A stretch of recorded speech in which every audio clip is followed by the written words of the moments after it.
Class 10th वाले सभी students देखेंगे यहाँ पर त्रैमासिक 2022-23 का पेपर हिंदी का मिला है एक। मैं यह नहीं कहता कि ये पेपर बिल्कुल सही है, लेकिन दोस्तों इसको देखिएगा जरूर, क्योंकि इसकी प्रतिलिपि बिल्कुल ही पेपर के जैसी लग रही है और ये पेपर आपके एग्जाम में आ सकता है। दोस्तों आप इसको देख लीजिए एक बार, ताकि आपको यह पेपर हो सकता है कि आ जाए तो आप अच्छे से कर पाएंगे। दोस्तों यह पता नहीं कि ए का है या फिर बी का, लेकिन इसको देख लीजिए, हो सकता है ए वालों को यह पेपर आए या फिर बी वालों को यह पेपर आए, तो इसको देखिएगा जरूर। और दोस्तों पेपरों के चक्कर में बिल्कुल ना रहे, लेकिन मैं यहाँ पर लेकर तो आया हूँ।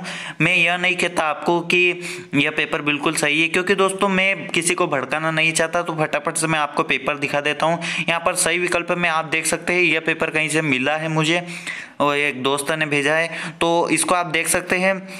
प्रथम है गोपियाँ किसे बड़ भागी कह रही है। और दोस्तों पहले भी मैंने बताया था आपको, गोपियों का पार्ट बहुत ज़्यादा अभी ट्रेंडिंग में चल रहा है 10th क्लास में, तो यह इसमें से बहुत ज़्यादा क्वेश्चन बनेंगे, तो इसको करिएगा जरूर। एंड दूसरा क्वेश्चन देख लीजिएगा, नेताजी की मूर्ति तैयार करने वाले मूर्तिकार का नाम क्या था, तो मोतीलाल था। एंड भोलेनाथ के ललाट पर कौन सा तिलक सुशोभित होता था, ओके, तो चंदन का। अब चौथा देख लीजिए, शांत रस का स्थायी भाव क्या है, तो निर्वेद समास के प्रकार कितने हैं, तो 6। और छठा देख लीजिए, नि प्लस निश्चय, तो इसका क्या होगा, तो इसका निश्चय होगा, ओके, यानी कि सॉरी, नि प्लस निश्चय 384 निश्चय कौन सी संधि है। अब पता नहीं कौन सा है, मतलब क्वेश्चन ही ऐसा है दोस्तों, तो इसमें पता नहीं, मुझे भी हाँ पता चला, सॉरी, यहाँ पर विसर्ग लगा हुआ है, तो यह विसर्ग संधि है। 100% इसमें टिक लगा नहीं है, लेकिन ये विसर्ग संधि है, आपको कोई टेंशन नहीं लेना, विसर्ग संधि करके आइएगा अगर यही पेपर आता है तो। और रिक्त स्थान की पूर्ति दिए गए शब्दों से कीजिए। दोस्तों सबसे पहले मैं आपको एक बात बता दूं कि ए का सेट ए का पेपर आए या फिर बी का, लेकिन उसमें से मिलते जुलते क्वेश्चन से जरूर आते हैं, तो यह हमेशा ध्यान रखिए। सूरदास जी मुख्यतः वात्सल्य रस के कवि है, ओके। दूसरा है हमारा, कवि जयशंकर प्रसाद ने अपने मन को भंवरे का रूप दिया है। और तीसरा है, सभापति का भाषण अखबारों में छपा है, ओके। और यहाँ पर चौथा देख लीजिए, भोलानाथ का वास्तविक नाम क्या था, तो तारकेश्वर नाथ था। और इसके पांचवा में देख लीजिए आप, काव्य के मुख्यतः भेद होते, तो 2 भेद होते हैं, कौन कौन से होते हैं वह भी आपको पता होना चाहिए, श्रव्य काव्य और दृश्य काव्य, श्रव्य काव्य और दृश्य काव्य। और यहाँ पर छठा वाला देख लीजिए, प्रतिदिन ममे समास क्या है इसमें, तो अव्ययभाव समास है, आपसे पूछा गया है। सारे टिक भी लगे हैं, आपको मतलब सुनने की जरूरत नहीं, देखने की जरूरत है। संचारी भावों की संख्या होती है तो 33 होती है। दोस्तों जरूर ध्यान रखिएगा, ये question very most important question है और ये हर बार पूछते हैं, क्योंकि ये आपकी ग्रामर है, हिंदी की ग्रामर है। गुड़, तो इसका मिला देंगे हम चींटी से, क्योंकि चींटी गुड़ खाती है। और सेवा करने वाला तो कौन है, सेवक होता है। माता का आंचल, इसका है शिव पूजन सहाय। दोस्तों पेपर बहुत अच्छा लग रहा है, क्या पता यही आ जाए, और ना आए तो कोई दिक्कत नहीं, लेकिन इसको करके जरूर जाइएगा, वेरी मोस्ट इम्पोर्टेंट ऑब्जेक्टिव है इसमें। और गद्य हमारी, तो इसका आंसर आपका आ जाएगा चौथे वाले से, सॉरी 5वें वाले से, स्वाभाविक अभिव्यक्ति है। और पांचवा देख लीजिए, रस काव्य की आपका आत्मा है, तो आत्मा से मिल जाएगा, रस काव्य की आत्मा है, काव्य की आत्मा है, हाँ, ओके। और छठा वाला देख लीजिए, जयशंकर प्रसाद, यह मिल जाएगा आपका छायावाद से, क्योंकि छायावाद के जो कवि है जयशंकर प्रसाद है। अगर छायावाद के आपसे कवि पूछे जाए, एक क्वेश्चन जरूर बनता है, अगर छायावाद का कोई आपका कवि पूछा जाए, आपसे कवि पूछा जाए, तो आपको छायावाद में जयशंकर प्रसाद और महादेव वर्मा जरूर लिखकर आना है। सत्य असत्य देख लीजिए, इसमें आत्मकथ्य कविता पहली बार हंस पत्रिका में प्रकाशित हुई, ओके। एंड यहाँ पर सत्य है। और बाल गोविंद भगत के गीतों में प्रभु मिलन का भाव होता है।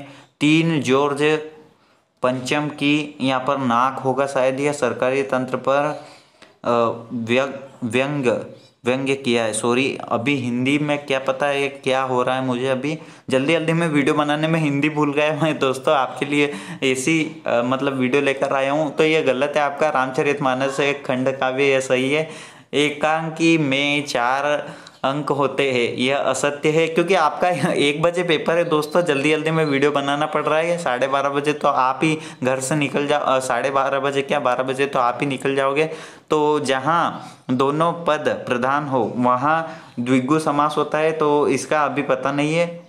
हाँ, दोनों, मुझे जहाँ तक लगता है इसको सत्य करके आना है। अगर ये आता है तो जहाँ दोनों पद समान यानी प्रधान होते हैं, शायद यह दिग्गु समास ही हो सकता है, मुझे लग रहा है। इसको सत्य करके आना है आपको।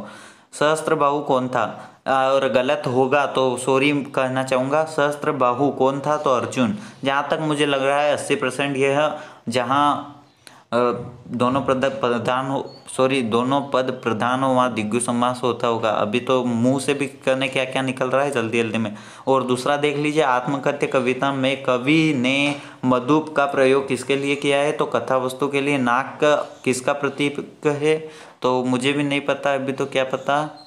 और कहानी के तत्वों के नाम लिखिए। अगर आप अगर आप हिंदी के अध्याय पढ़ते होंगे तो आप जरूर लगा पाएंगे, और नहीं मिले तो इनको थोड़ा सा कॉपी में चेक कर लीजिएगा ताकि आपको मिल जाए। वेरी मोस्ट इम्पोर्टेंट क्वेश्चन है यह। हिंदी पद्य साहित्य को कितने भागों में विभाजित किया गया है? दोस्तों, जैसा कि मैंने आपको पहले बता दिया है कि जो भी मुझे मिल गया है उनके तो मैंने टिक मार्क कर ही दिए इसमें, और जो नहीं मिले हैं, सॉरी ये PDF मेरे पास दूसरे से आया था तो टिक मार्क पहले से लगे हुए थे। मेरे पास रहता तो मैं ज़रूर आपको PDF के टिक मार्क लगाकर दिखा देता। अभी तो मतलब दिमाग घुमा हुआ है, आपको जल्दी जल्दी पेपर दे रहा हूँ, कहीं ना कहीं से ढूंढ ही रहा हूँ दोस्तों, ताकि आपकी कुछ हेल्प कर पाऊँ आपके पेपर में। और छठा इसका आपको देख लेना, सत्य असत्य वर्णों के सार्थक समूह को क्या कहते हैं, तो इसमें भी आप देख लीजिएगा। और 7वां देख लीजिए, भोलानाथ के पिता आटे की कितनी गोलियां गंगा जी के में प्रवाहित करते थे? तो आपने अगर ये अध्याय पढ़ा होगा तो आपको जरूर पता होगा। तो दोस्तों PDF बस इतना ही बड़ा था जिसमें ऑब्जेक्टिव मैंने बता दिए हैं। अब क्या पता इधर से आप ये क्वेश्चन जरूर देख लीजिए, अगर आपको जाना पहचाना लग रहा हो तो। उद्धव के व्यवहार की तुलना किस किस से की गई है, यह क्वेश्चन है एक छठा वाला।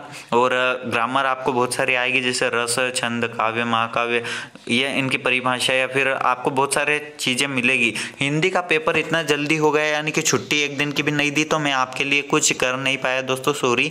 और आज की वीडियो में बस इतना ही दोस्तों। अगर आपको PDF चाहिए तो PDF की लिंक मैंने डिस्क्रिप्शन में दे रखी है, जाकर आपको इसको डाउनलोड कर लीजिए। और वैसे मैंने इसको आपको समझा दिया है, और PDF आपको डिस्क्रिप्शन में जाकर डाउनलोड कर लेना है। ओके दोस्तों, थैंक फॉर वॉचिंग।